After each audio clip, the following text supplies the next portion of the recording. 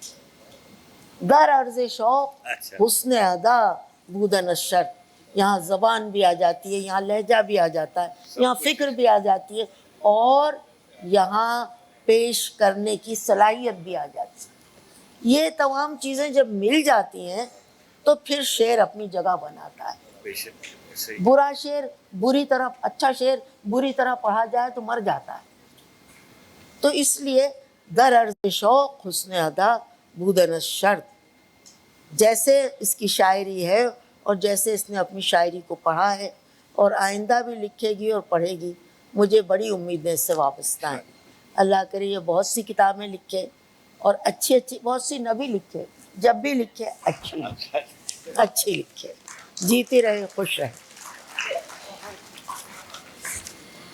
زہرا نگاہ صاحبہ کا صدارتی خطبہ آپ لوگوں نے سنا، اور یقیناً حمیرہ رحمان صاحبہ کی شاعری اپنی تازگی، اپنی انفرادیت الگ رکھتی ہے، اور ان کی شاعری میں اس مجموعہ کلام میں ہجرت کا صرف بیان نہیں ہے، بلکہ اس کو انہوں نے وجودی اور تہذیبی سطح پر اس کے اثرات بھی بیان کیے ہیں اور انہوں نے نمایاں کیا ہے۔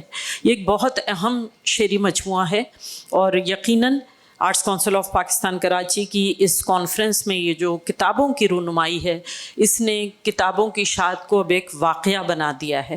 کتاب شائع ہو، اور ایسی سنجیدہ شاعرہ، اتنی عمدہ شاعرہ کی کتاب شائع ہو تو اس کا حق ہے کہ اس پر بات ہو، مسلسل بات ہو۔